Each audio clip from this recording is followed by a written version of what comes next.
In Tunisia, 96.4% of participants have backed a new draft constitution after a referendum. But opponents are alleging fraud. The country's electoral commission says that just about 28% out of the country's 9.3 million voters showed up to cast their ballots. The new charter will give President Kais Saied sweeping powers, and the vote happened a year after he froze Tunisia's parliament and dismissed his government. Ladies and gentlemen, guests, the total number of those registered for the July 25th referendum reached 9,278,541 voters, representing all Tunisians who can be described as electors. The election has taken place in and outside Tunisia, seamlessly and under tight organization, and despite some casting doubts on the preparedness of the authority and the independence of its resolution, in addition to attempts to confuse and mislead that intensified in the last few days. The Independent High Authority for Elections declares the acceptance of the text of the new draft constitution for the Tunisian Republic, put to referendum according to Article 117 of the Fundamental Law. Tunisia is approving this draft constitution that will give more powers to President Kais Saied in a referendum that was marked with low turnout. Babatunde Anoba is an African affairs analyst, and he joins us now to discuss the key changes in the new constitution and how they will affect governance and democratic structures in Tunisia. We'd like to say welcome to Newsday. Thank you for joining us this afternoon. Thank you for having me. All right, so Kais Saied is with this referendum that could grant him unlimited powers. Critics are saying that it is a slippery slope towards dictatorship. I want to get your thoughts on how things got to this point. So Tunisia, as you can remember, was the poster boy for the Arab Spring that sort of brought about basic democratic change across some Arab countries in the Middle East and North Africa. However, the country wasn't necessarily ready for parliamentary democracy. And that was what happened 3 years after the uprising in 2014, when the country adopted a parliamentary constitution, frankly. But what happened in that case was that politicians were not really accustomed to the idea of compromise or negotiation. And as you know, a democracy is as good as the political parties in that democracy. But in Tunisia, the political parties didn't have the experience of negotiating on key issues, key economic and political issues. So for years, for about 10 years now, the country has been pretty much stagnant in terms of economic and political policies, the key ones. And Tunisians coming out of COVID-19 and some other key economic landmark events were pretty much fed up by the gridlock in the parliament. And as a result, a lot of them called for President Kais Saied to take drastic actions. And those drastic actions first involved the firing of the prime minister, then the suspension of federal judges and the cabinet, and the proposal of this awkward constitution, which, as you said, will give President Kais Saied absolute power to control everything in Tunisia. But I'm just wondering, how valid are the provisions of this new constitution, seeing that they're giving the president, unchecked powers? What else? What are the other provisions that it's making besides this, if any? Well, that's the actual anchor of all these proposals it's bringing, from the ability to hire and fire cabinet members without any justification, to hiring and firing federal judges, to determining squarely, passionately, the economic and political policies of a country like Tunisia. I mean, these are all functions that the constitution have collapsed into one man. And of course, Kais Saied can actually determine to be in power for as long as he wants. So all these are pointers to authoritarian rule. But also we've seen very strong press attitude coming out of the presidency lately, where he pretty much brought the country back. You remember before the Arab uprising, Tunisia only had about 5 media houses, but before last year they had about 17. Very free press. However, he's been stifling the freedom of press and many other major freedoms. So it's not only about the rights or the power being concentrated into the president here, but other things as press freedom, human right, the right of the police to arrest but based on justification, and the army to function as a subsidiary of the people and not necessarily the president. So all these are some of the key problems that analysts and Tunisians alike have identified as problematic. Now, the president has promised to make a number of reforms with this new constitution, but I'd just like to know, how much influence do you expect Saudi Arabia and the United Arab Emirates, who are both strong supporters of Kais Saied, to have on these reforms promised by the Tunisian leader?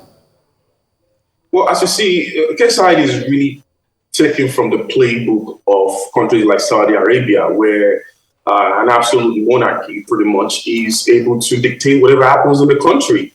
And it's pretty much ironic because Kais Saied is a constitutional law professor, but going against all the tenets of what he teaches in class. However, as you said, yes, Saudi Arabia has a significant role to play here because it's trying to assert its control over the region. And of course, just to promote this idea that Western liberal democracy cannot work for North African or Middle Eastern countries. And if you look critically at the amount of people or the demographic of people that turn out for this referendum, which is incredibly low, there are older people who are who didn't play major, significant role in the Arab uprising. I'm talking about the youth. So they necessarily do not belong to this new generation of people who know how democracy operates and want the dividend of freedom of speech and freedom of association, all these different freedoms, as you may think of it. And yeah, you were speaking of the fact that Tunisia is seen as the poster boy for the Arab Spring uprising from back in 2011. I want to talk about the opposition in Tunisia right now, because we're aware that it was out of 9.3 million voters in the country, only 27% of those actually turned out to vote in favor of this referendum. I'm wondering what your thoughts on how the response to this will be, if any, because we know most of them won't take this situation lying down. What are your thoughts on that?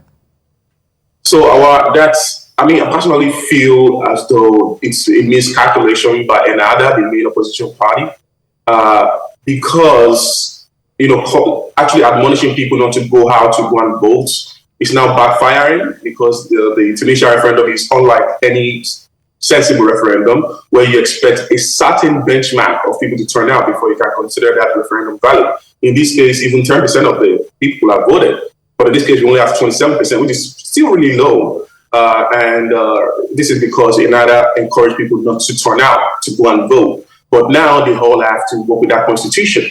But the other problem I do have is if you look at the current trend of military coups in Africa, some of them, like the situation in Guinea, have been instigated by the opposition party, where they grew up really frustrated with the incumbent and admonished the military to come and take power from the incumbent. So hopefully this will not degenerate to a situation where NADA and the larger opposition, will call for the military to take power in Tunisia. But when it comes to the Middle East and North Africa, anything is unpredictable. Well, I'm just wondering what measures you think will be put in place, or are there any measures that have been put in place when it comes to ensuring that the new changes in this constitution are implemented?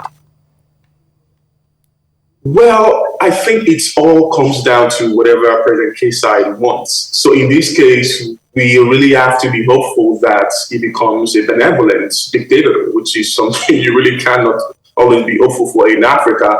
Because if you have someone who has the right to hire anybody or fire anybody in the country, including judges, frankly, I mean, what other strong components of the government, apart from the judiciary, apart from the parliament, can control the president or make him sensible than the judiciary. So I think it's really worrisome when you consider all the powers I'm assuming, and that makes me not to believe in any other structures that could sort of, check the President Kesai, more so because the president is now being stifled. Now, there's a school of thought, and I'm sure you alluded to it earlier, that democracy might not be suitable for all society. For instance, some analysts believe that some countries that have descended into chaos and anarchy after the Arab Spring thrived under dictatorship. Do you agree with this school of thought? Are there any merits to it, or do you completely disagree? You see, that's actually a very challenging question to answer as an African, is because, first of all, you have to really contend with the fact that taking Western liberal democracies as it is and bringing them into African situations may not necessarily be the solution, as we've seen in Tunisia, where you have a country that is not really experienced in party politics, trying to do parliamentary politics. However, you cannot justify when politicians like Kesai or President Sisi in Egypt assume absolute power in a country that's supposed to be respecting the individual freedom. Also because a lot of people actually fought and died in 2011 during the Arab Spring. So I think this is a case of Tunisians really going back to the street, frankly, and showing the president that they really didn't fight for him to come in 2022 and turn himself into another Gaddafi or another Sisi, when in fact Tunisia should be setting the pace when it comes to democratic dividend. Maybe not Western liberal democracy, but a kind of democracy that actually works for the country, and maybe not autocracy, frankly.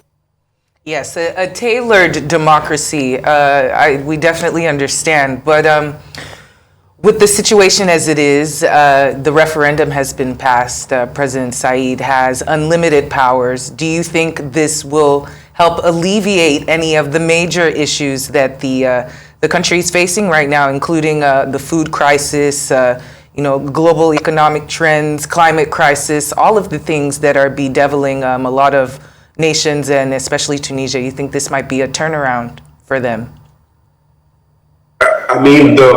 I think the only thing that will come out of this economic-wise is that now you have one man making the decision. So the decision about austerity measures, which the IMF is requesting that Tunisia make before it gives it money, some of these economic policies can be swiftly made because there's only one person involved.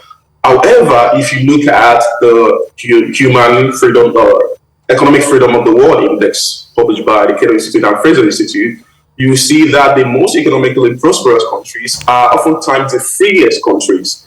So even if you may have somebody like Pokegami or somebody like Kesai or Abdel Fattah al-Sisi in Egypt absolutely controlling everything about the economy, it doesn't really appear promising on the long run, because if you look at the history of African politics, dictators eventually start destroying whatever they achieve in their first few years. And I don't think Kesai, unfortunately for Tunisia, will be any different if he's allowed to continue on this path.